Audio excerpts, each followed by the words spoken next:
সামান্য বৃষ্টিতে ইংলিশ বাজার পৌরসভার ৩ নম্বর ২৯ নম্বর ওয়ার্ড সহ একাধিক এলাকায় জল জমে যায়। জমে যাওয়া জল যন্ত্রণায় সমস্যায় বিগত কয়েক বছর ধরে ভুক্তভোগী সংশ্লিষ্ট ওয়ার্ডের বাসিন্দারা।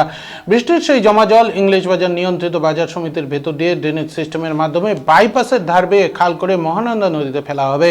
গত বছরই ট্রায়াল হিসেবে এই পরিকল্পনা নেওয়া হয়েছিল। এবছর সেই পরিকল্পনা বাস্তবে রূপ দেওয়ার জন্য আমবাজার নিয়ন্ত্রিত বাজার সমিতি সহ মালদা শহর বাইপাস এলাকা পরিদর্শন করা হয়। উপস্থিত ছিলেন ইংলিশ বাজার পৌরসভা চেয়ারম্যান কৃষ্ণেন্দু নারায়ণ চৌধুরী, জেলা সেচ দপ্তরের এক্সিকিউটিভ ইঞ্জিনিয়ার শিবনাথ গাঙ্গুলি, মালদা জেলা নিয়ন্ত্রিত বাজার সমিতির সচিব অসিত বর সহ ইংলিশ বাজার পৌরসভার বিভিন্ন ওয়ার্ডের কাউন্সিলররা।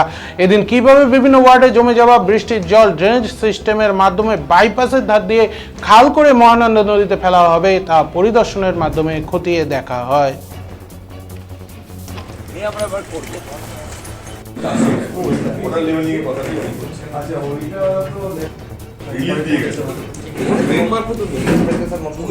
না না আমাদের জায়গা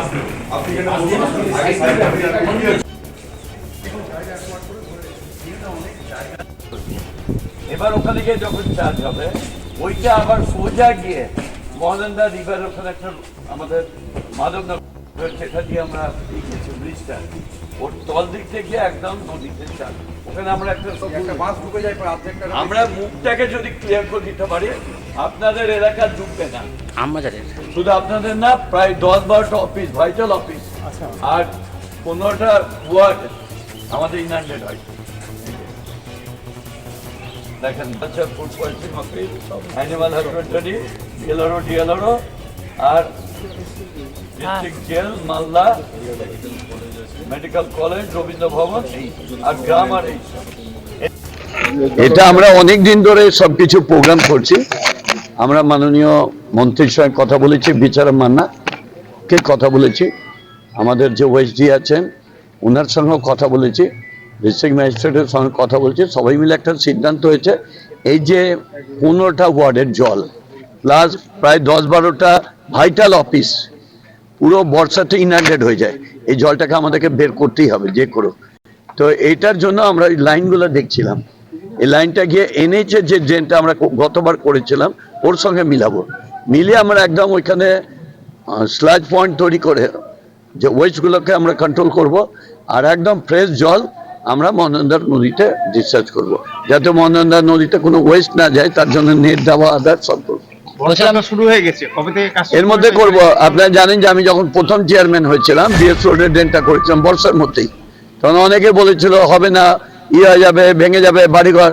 আমি বললাম যা বাড়িঘর ভাঙবে কম্পেনসেশন করবো। আজকে কিন্তু ওই ড্রেনটা সাকসেসফুল। কালেক্টরের ভিতর দিয়ে কোর্ট দিয়েও সেটাও নিয়ে অনেকে আমাকে বাধা দিয়েছিল, কিন্তু ওইটাও সাকসেসফুল। বর্ষার মৌসুমে কেন শুকা মৌসুমে করা হচ্ছে? একটা হচ্ছে ইলেকশন গেছে, ইলেকশন তো 3 মাস খেয়ে নিয়েছে আমাদেরকে, তারপরে এটা হলো, তারপর তো সবকে তো কম্বাইন করতে হবে না, এটা তো আমার একার দায়িত্ব না, অনেকগুলো ডিপার্টমেন্ট আছে, হায়ার অথরিটিকে জানাতে হবে, কলকাতায় জানাতে হবে। ফান্ডিং আমরা একটা গভর্নমেন্ট থেকে ফান্ডিং পাবো, স্যার অ্যাসিওর করেছে আমাদেরকে, ডিপার্টমেন্ট অ্যাসিওর করেছে। এখন আমাদের কাজ হচ্ছে আরএমসির এই পাশ দিক হয়ে বের করে দিতে পারে জল, তাহলে অনেক লাভ হবে। পুরো দপ্তরের ফান্ড নাকি আমাদের পুরো দপ্তরে হবে, আর যদি অন্য অন্য দপ্তরে মার্চ করা যায় আমরা মাননীয় মন্ত্রীদের বলবো, মুখ্যমন্ত্রীকেও অনুরোধ করবো। ভাবে পরিকল্পনা করা হচ্ছে? হ্যাঁ, পরিকল্পনা একদম ঠিক আছে। আমরা সেচ দপ্তরের তরফ থেকে আমাদেরকে আহ্বান করা হয়েছিল পরিকল্পনাটা দেখার জন্য। আমি আমার টেকনিক্যালি যে পয়েন্ট দেখার, ফিজিবিলিটি পয়েন্ট দেখার, আমি সেগুলো অন্তত দেখলাম। এবার যখন ওনারা সাইটে যাবেন, যে পয়েন্টে ওনারা আমাদের নদীতে দিয়ে ফেলবেন সেই পয়েন্টে আমি আবার গিয়ে পৌঁছচ্ছি, তারপর আমি ফাইনাল সিদ্ধান্ত দেবো। আপনার নাম পরিচয়? Shibnath Ganguly, executive engineer, Malda irrigation division. ভাবে পরিকল্পনা করা?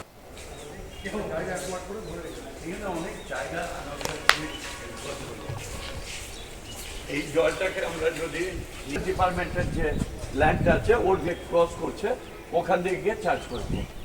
এবার ওখানে গিয়ে যখন চার্জ হবে ওইটা আবার সোজা গিয়ে মহানন্দা রিভার ওখানে